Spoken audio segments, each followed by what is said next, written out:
For decades, Israel and Iran's rivalry simmered beneath the surface, fueling proxy wars and covert operations across the Middle East. The world watched, knowing a direct clash was only a matter of time. In 2024, that moment arrived. The shadow war erupted into open conflict, with missiles and air raid sirens replacing whispers and denials. Israel's advanced military faced off against Iran's vast network of proxies and missiles, threatening to drag the entire region into chaos. Years of escalating strikes and rhetoric had set the stage. The final spark was a routine covert operation gone wrong. The war everyone feared had finally begun, and the world braced for the consequences. The covert struggle between Israel and Iran exploded into daylight with Iran's direct missile and drone assault on Israeli soil. No more proxies. This was Tehran's boldest move yet, shattering the old rules. Israel's response was immediate. Operation Iron Sword, a sweeping campaign targeting Iranian military assets from Syria to deep inside Iran. The world watched as the conflict escalated into a full-scale aerial war, each side racing to inflict maximum damage. In this video, we'll break down the key events, strategies, and turning points that transformed a shadow war into an open inferno. This is the story of how the Middle East's most dangerous rivalry finally erupted. The Israel-Iran war sent shockwaves across the globe, instantly drawing in the United States and threatening to ignite a regional firestorm. American forces intercepted Iranian missiles, while diplomats scrambled to prevent all-out war. Oil prices soared as the Strait of Hormuz became a potential battleground, and years of fragile diplomacy teetered on collapse. The Abraham Accords faced new strain, and the world's economies braced for impact. In this analysis, we'll explore the war's global consequences, the frantic international response, and the question that haunted every capital. Who, if anyone, could claim victory? For millions, the only certainty was loss. Syria's civil war became the proving ground for Israel and Iran's rivalry, with both sides testing tactics and red lines. Iran entrenched itself, building a land bridge to the Mediterranean and arming Hezbollah. Israel responded with relentless airstrikes aiming to cripple Iran's military buildup without sparking all-out war. This shadow conflict normalized violence and hardened both sides, making escalation feel inevitable. The Syrian battlefield blurred the line between proxy and direct confrontation, setting the stage for the wider war to come. In Syria, the seeds of open conflict were sown and watered with blood. Israel and Iran drew red lines, clear warnings meant to prevent disaster. But in practice, they became invitations to test resolve. Israel vowed to stop advanced weapons from reaching Hezbollah or Iran from entrenching in Syria. Iran warned against strikes on its territory or senior commanders. Each side pushed the boundaries, escalating cyber attacks, assassinations, and airstrikes. The world watched as these red lines blurred, turning deterrence into a dangerous game of brinkmanship. In the end, the red lines didn't prevent war, they mapped the path to it. The final provocation was just a matter of time. While military tensions escalated, a parallel battle played out diplomatically. The US attempted a complex strategy, containing Iran's nuclear ambitions by reviving the 2015 nuclear deal, while strengthening a regional anti-Iran alliance through the Abraham Accords. This created a paradoxical situation, viewed with suspicion by Tehran, who sought partnerships with Russia and China to counter US influence. Ultimately, mistrust and escalating military actions overwhelmed diplomacy. The diplomatic chessboard was swept aside as the battlefield took precedence. In early 2024, the Middle East was tense. The war between wars was reaching a crescendo as Israeli strikes in Syria increased. Analysts saw a shift in IDF targeting, eliminating IRGC commanders. Tel Aviv's message was clear: leave Syria. The US deployed forces, signaling readiness. Iran, facing internal pressure, prepared a response. The trigger came with an Israeli strike on the Iranian consulate in Damascus, killing a top commander. Iran vowed retaliation. The final countdown had begun, the shadow war about to erupt. The event that ignited the conflict was a brazen airstrike in Damascus. Israeli F-35s launched precision missiles, targeting a building next to the Iranian embassy. The strike reduced the structure to rubble, sending a stark message. This audacious attack challenged Iranian sovereignty, blurring the lines of proxy war. The targeted building was allegedly a command center for Iran's Quds Force. Among the casualties was Brigadier General Mohammad Reza Zahedi, a key figure in Iran's regional military strategy. Iran vowed retaliation, shattering the rules of the shadow war, and the world awaited Iran's response. the countdown to open warfare had begun. Iran's retaliation came swiftly after the Damascus strike, meticulously planned. The attack began with a complex, multi-layered assault to overwhelm Israel's air defenses.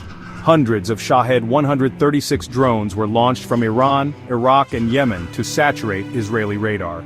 Waves of cruise missiles and over 100 ballistic missiles followed. This direct missile attack from Iranian territory marked an unprecedented escalation. Iran signaled its willingness to risk all-out war to enforce its red lines. The attack showcased Iran's offensive capabilities, testing Israel's air defense shield. The IRGC claimed responsibility, calling it Operation True Promise, a response to aggression in Damascus, warning the U.S. not to interfere. For Israelis, the night of the attack brought the reality of war to their homes. Air raid sirens wailed across the country, from Tel Aviv to Jerusalem to Haifa. Millions rushed to bomb shelters as the sky became a terrifying theater of war. Interceptor missiles lit up the night sky. A multi-layered defense network with American, British, and Jordanian forces sprang into action. The Iron Dome worked to intercept drones and missiles, while the Arrow and David's Sling engaged ballistic missiles. Some missiles evaded defenses, striking targets like the Nevatim airbase. The attack caused widespread panic and disruption, shattering Israel's sense of invulnerability. As dawn broke over the Middle East, the immediate aftermath of Iran's historic attack became clear. The world exhaled a collective, tentative sigh of relief. The damage inside Israel, while significant in its psychological impact, was not catastrophic in physical terms. The death toll was blessedly low, a testament to Israel's multi-layered air defense system and crucial assistance from international allies. The streets of Tel Aviv and Jerusalem, which had been deserted during the night of terror, slowly began to show signs of life. But the calm was deceptive. It was the quiet before the inevitable storm. The war had begun, and this was only the opening act. Iran immediately framed the attack as a resounding success and legitimate self-defense. Iranian state media broadcast images of celebratory crowds gathering in Tehran, waving flags and chanting praise for the IRGC. Officials declared that Operation True Promise had achieved all its objectives.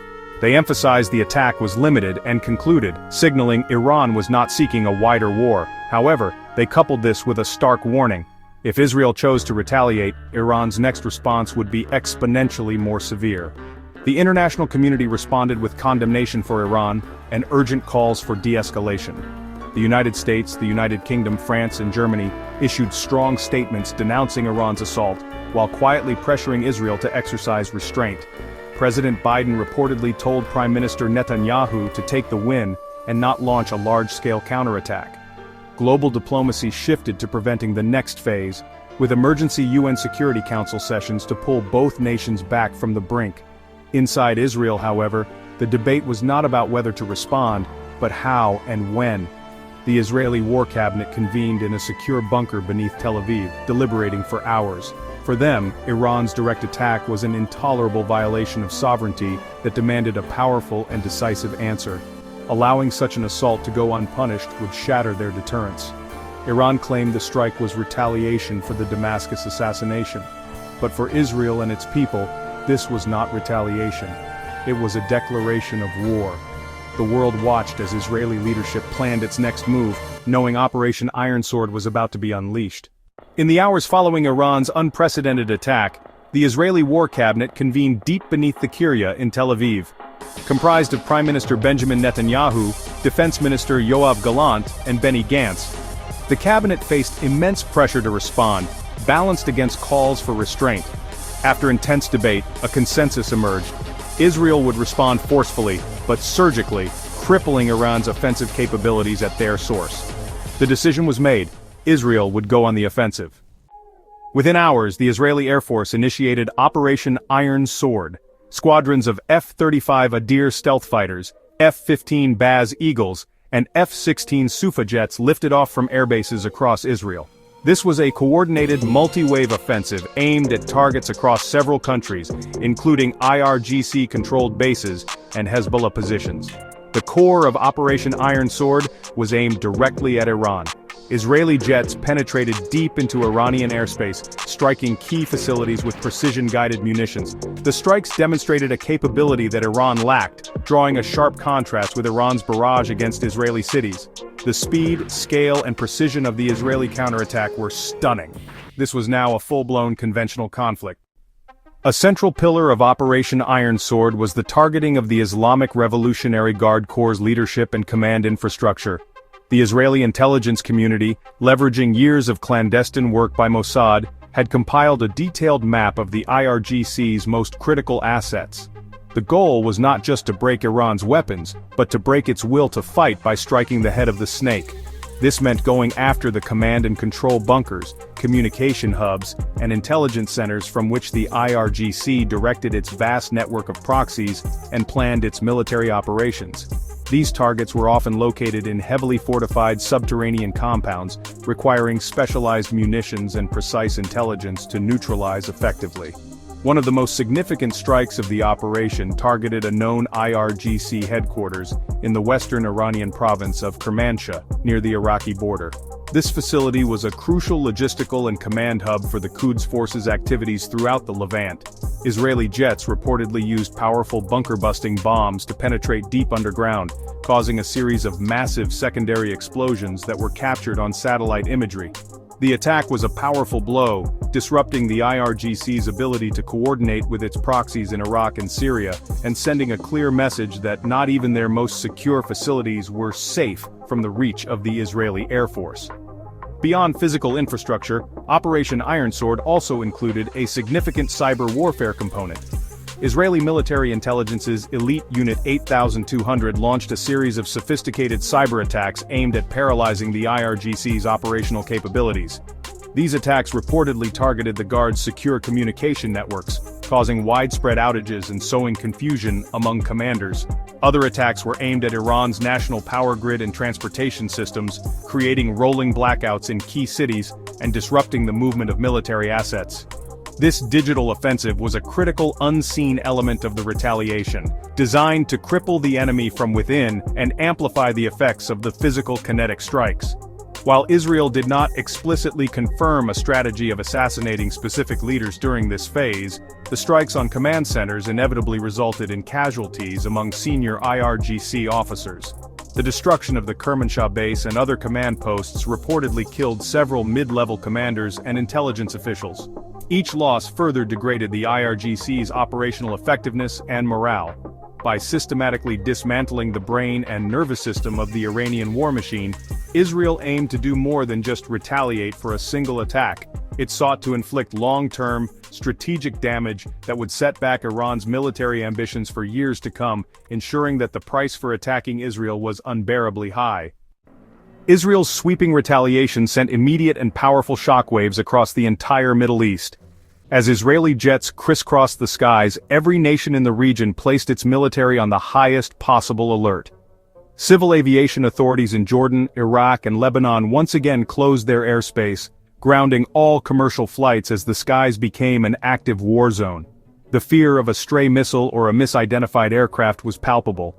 The United States military bases in Qatar, the United Arab Emirates, and Bahrain went to Force Protection Condition Delta, the highest level of security, locking down personnel and preparing for potential retaliatory strikes.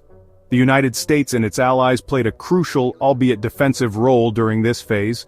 American and British fighter jets flew combat air patrols not to participate in the strikes on Iran, but to protect Allied airspace and naval assets.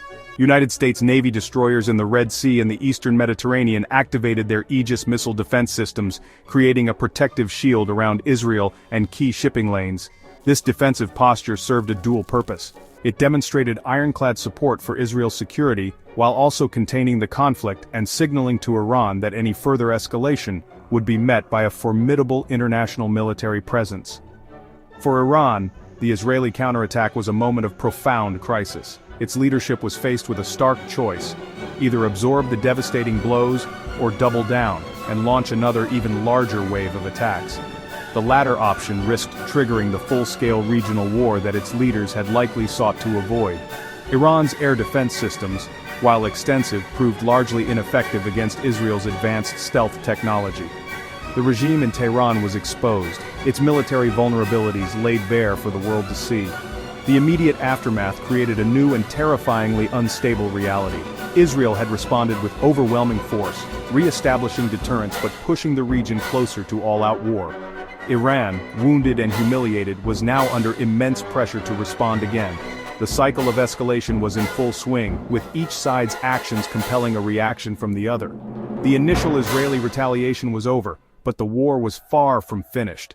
The conflict was rapidly expanding beyond just Israel and Iran, threatening to pull in neighboring countries and global powers.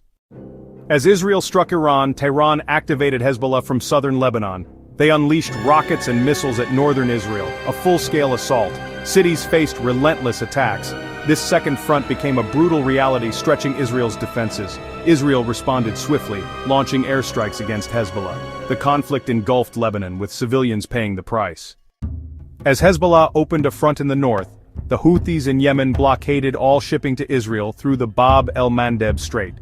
Armed with Iranian-supplied missiles and drones, the Houthis targeted commercial vessels. This created chaos in global shipping, forcing companies to take longer, costlier routes. The U.S. Navy intervened, shooting down Houthi drones and missiles, leading to retaliatory airstrikes. For Israel, the blockade disrupted trade and exposed the effectiveness of Iran's proxy strategy. The conflict expanded, straining resources and widening the war. As missiles and rockets flew through the air, a parallel and equally vicious war was being waged in the invisible realm of cyberspace.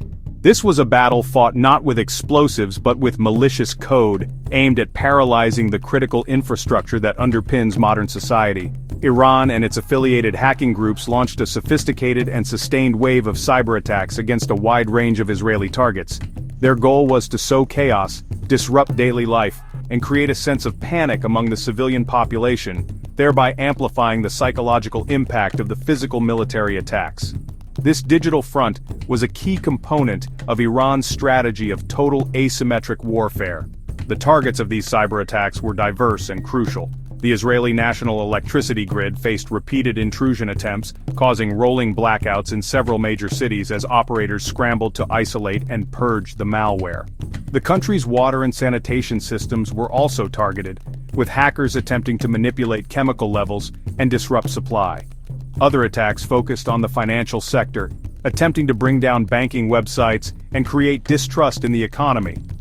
Even civilian services like traffic light systems and hospital networks were assaulted, demonstrating a chilling willingness to endanger ordinary citizens in pursuit of a military objective. Each successful, albeit temporary, disruption added to the growing sense of siege within Israel. Israel, a global cybersecurity superpower, did not just defend, it retaliated in kind with its own formidable cyber capabilities. The elite hackers of the IDF's Unit 8200 and the Mossad launched a devastating counteroffensive against Iran's critical infrastructure. They targeted Iran's energy sector, reportedly causing shutdowns at major oil refineries and disrupting the flow of gasoline to the public. Iranian government ministries, state-run media outlets, and telecommunication networks were also hit, their websites defaced or taken offline entirely. In one particularly disruptive attack, hackers targeted Iran's national railway system, causing widespread delays and posting fake messages on station departure boards, creating confusion and chaos across the country. This relentless tit-for-tat in cyberspace meant that civilians in both countries felt the direct impact of the war, even if they were far from any physical battlefield. An Israeli family in Tel Aviv might find their power suddenly cut off, while an Iranian family in Tehran might be unable to access their bank account or get fuel for their car. The cyber warfare blurred the lines between combatant and non-combatant, turning everyday infrastructure into a front line. This digital war of attrition was a stark reminder of the vulnerabilities of modern interconnected societies and showcased a new and deeply unsettling dimension of state-on-state conflict in the 21st century. The escalating conflict exacted a heavy toll on the civilian populations of both Israel and Iran. In Israel, the constant threat of attacks became the new normal, with life dictated by air raid sirens. Schools were closed, businesses reduced hours, and personal security shattered.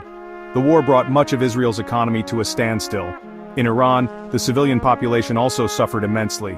Israeli strikes and cyber attacks had ripple effects on the economy. Rolling blackouts and fuel shortages made daily life a struggle. Perhaps the most significant cost was the human one, with a rising death toll on both sides. The conflict, which began as a direct confrontation between Israel and Iran, was now pulling the entire Middle East into its violent orbit. The initial clarity of the state-on-state conflict dissolved into a chaotic, multi-front war involving a complex web of state and non-state actors.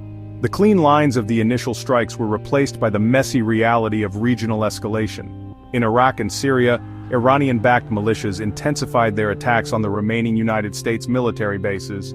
These were no longer just nuisance attacks, they were concerted efforts using more sophisticated drones and rockets, leading to American casualties and forcing the United States into direct, retaliatory self-defense strikes against the militias. The diplomatic fabric of the region began to tear. The Abraham Accords, the landmark normalization agreements between Israel and several Arab nations, were placed under immense strain. Arab public opinion, inflamed by images of destruction in Lebanon and civilian suffering, turned virulently against any form of cooperation with Israel. Governments in the United Arab Emirates and Bahrain, while privately concerned about Iranian aggression, were forced to publicly condemn Israel's actions and recall their ambassadors. The fragile new era of Arab-Israeli cooperation, a key pillar of the anti-Iran coalition, seemed to be crumbling under the weight of the escalating war, handing Tehran a significant strategic victory without it having to fire another shot. The widening conflict also created dangerous new flashpoints. Jordan, a key Western ally that had helped intercept Iranian drones during the initial attack, found itself in a precarious position. Its pro-Western monarchy faced intense domestic pressure for siding with Israel against a fellow Muslim nation. This created internal instability and forced Jordan to walk a difficult diplomatic tightrope. Meanwhile, the risk of a miscalculation grew exponentially. With Israeli, American, British, Iranian, Syrian, and Russian forces all operating in the crowded airspace over the Levant, the potential for an accidental clash between major world powers became terrifyingly real, threatening to transform a regional war into a global crisis. The situation was spiraling out of control, a vortex of violence that was expanding and accelerating with each retaliatory blow. The initial strategic objectives of both Israel and Iran were becoming lost in the chaos of unplanned escalation. The conflict had taken on a life of its own, driven by the logic of revenge and the pressures of alliance politics. The term de-escalation, frequently used by international diplomats, seemed like a fantasy. The gyre was widening, and as the poet Yeats wrote, the center could not hold. The Middle East was teetering on the precipice of a catastrophic region-wide war, far more devastating than anything seen in decades. As the Israel-Iran conflict escalated, the United States was thrust into a pivotal role, acting as a powerful protector for its closest regional ally. During Iran's massive barrage of drones and missiles, U.S. military assets integrated with Israeli defenses. This live defense saved lives and bolstered Israel's defenses. The U.S. Navy and Air Force played a crucial role, with the USS Gerald R. Ford becoming a floating fortress. The United States provided real-time intelligence critical to Israel's defense and retaliation. This defensive role was a strategic choice by the Biden administration to fulfill obligations to Israel's security. Washington aimed to help Israel without becoming a primary belligerent, containing the crisis and preventing a wider conflict. While American military hardware protected Israel, American diplomats engaged in high-stakes efforts to prevent the conflict from spiraling. President Biden and his team walked a diplomatic tightrope, balancing support for Israel with urgent messages urging restraint. Following the defense against Iran's attack, President Biden spoke with Prime Minister Netanyahu, advising against a large-scale counterattack on Iran and avoid further escalation. This defined America's diplomatic strategy throughout the crisis. The United States condemned Iran's aggression and urged de-escalation. Washington feared a massive Israeli retaliation would shatter the Middle East's fragile stability. Ultimately, this diplomatic tightrope walk highlighted the limits of American influence. As the U.S. tried to remain a non-combatant protector, its forces in the Middle East were drawn into the conflict. Iranian-backed militias escalated attacks against American troops, using advanced missiles and drones. U.S. bases faced intense barrages, forcing troops into shelters and hampering operations. Retaliatory airstrikes risked further escalation in a dangerous cycle of violence. This threatened to draw the U.S. into a ground-level fight with Iran's proxies. The situation fueled debate over the U.S. military presence in the region. The Israel-Iran war presented the United States with a profound strategic dilemma.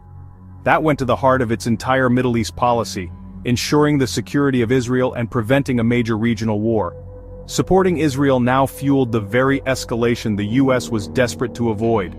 This dilemma was most acute in relation to Saudi Arabia. The war made normalization between Israel and Saudi Arabia nearly impossible. A major new crisis in the Middle East stretched American resources to their breaking point.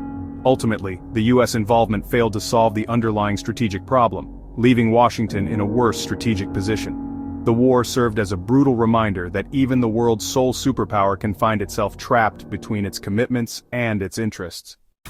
Amid Operation Iron Sword and Iran's proxy attacks, the Israeli War Cabinet decided to execute a strike. After days of strikes, Israel focused on a single, high-value target, a fortified Islamic Revolutionary Guard Corps base in western Iran. The goal was a devastating blow. The strike was a masterpiece of planning and technology, likely by F-35SS evading radar. They used deep-penetrating bunker busters, timed for when high-ranking IRGC officials were meeting. The impact was catastrophic, collapsing the command center and igniting ammunition. Reports indicate the strike was a success, killing senior officers instrumental in Iran's missile and drone programs. This decapitation strike severely degraded the IRGC's ability to coordinate its forces. The precision sent a message: nowhere is safe. This was the turning point, forcing a recalculation of Iran's war strategy. The momentum had shifted. As the Iranian regime reeled, Israel prepared its next move for maximum psychological impact. The target was near Isfahan, a city of immense strategic importance to Iran. It is home to a major Air Force base and critical missile production facilities, and a central hub of Iran's nuclear program. Israeli forces deployed a small number of specialized drones, reportedly launched from within Iranian territory. These drones targeted the air defense radar system protecting those sites. The message was the weapon. Israel demonstrated it could bypass Iran's defenses and touch its most sensitive strategic assets at will. The Isfahan Gambit was a masterstroke of psychological warfare, communicating a powerful threat to the Iranian regime. This act was designed to create a profound sense of vulnerability, forcing them to confront the potential for a devastating attack. In the immediate aftermath of the decisive strike, a strange and uncharacteristic silence fell over Tehran. The typically bellicose and defiant rhetoric from Iranian state media and government officials suddenly ceased. The constant threats of a crushing and regretful response were replaced with vague statements and delayed news reports. This public silence was a direct reflection of the private shock and disarray that had gripped the Iranian leadership. They were stunned, not only by the loss of life and equipment but by the profound operational and intelligence failure that the Israeli attacks had exposed. Their enemy was more capable than they had imagined. Behind closed doors, the atmosphere within Iran's Supreme National Security Council was reportedly one of panic and recrimination. The IRGC, the ideological and military backbone of the regime, had been humiliated. Its claims of an impenetrable air defense shield had been shattered in a matter of hours. The leadership was now grappling with a horrifying reality. Their most secure command centers were vulnerable, and their most sensitive nuclear sites were not safe. The very foundations of their national security strategy were crumbling. This forced a frantic and desperate debate about what to do next. To do nothing would be to accept a humiliating defeat, but to escalate further might invite an even more devastating Israeli response, potentially targeting the nuclear program itself. This moment of crisis was amplified by the stirrings of internal dissent. As news of the military setbacks began to filter through, small but significant anti-war protests began to erupt in Tehran and other major cities. These were not the large-scale uprisings of the past, but they were deeply worrying for the regime. Chants of "No to war" and "Leave Syria, think of us" were heard, reflecting a deep-seated public exhaustion with the regime's costly foreign adventures. The leadership was now facing pressure not only from an external enemy, but also from its own disillusioned population. The combination of military defeat, psychological shock, and internal unrest created the perfect storm for the Iranian regime. The war had achieved the exact opposite of its intended goals. It had exposed Iran's vulnerabilities, cost the lives of senior commanders, and eroded public confidence. The stunned silence from Tehran was the sound of a regime grappling with a strategic catastrophe. They realized that they could not win a conventional military exchange with Israel and that continuing the conflict could endanger the very survival of the Islamic Republic. The turning point had been reached, and Iran had to find a way to de-escalate, but not before one final desperate act of defiance. Faced with a devastating military setback and growing internal pressure, the Iranian regime made the decision to launch one final massive strike against Israel. This was not a move born of strategic confidence but of desperation. It was a face-saving measure, a last attempt to project an image of strength before seeking an off-ramp from the conflict. The leadership needed to be seen as having the final word, to create a narrative of defiance rather than defeat. They gathered the remainder of their readily available long-range assets and prepared for one last all-out barrage, a final roll of the dice in a war they now knew they could not win. The scale of this final salvo was immense, nearly matching the size of the initial attack. Iran launched a coordinated swarm of nearly 300 projectiles, a mix of Shahed kamikaze drones, cruise missiles, and ballistic missiles. This massive wave was designed with one purpose: to overwhelm Israel's air defenses through sheer numbers. It was a brute force attack, lacking surgical precision but making up for it in volume.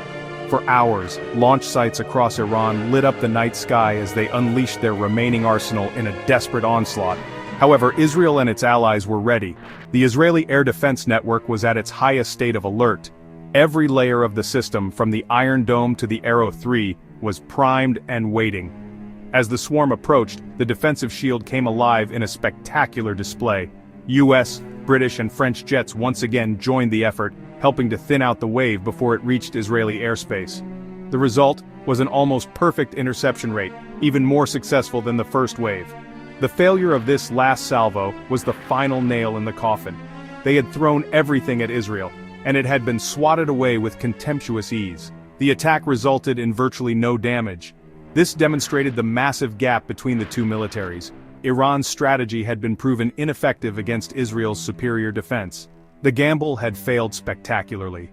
Having exhausted their best option, the Iranian regime was left with no choice. The time had come to seek a ceasefire. The war was, for all intents and purposes, over.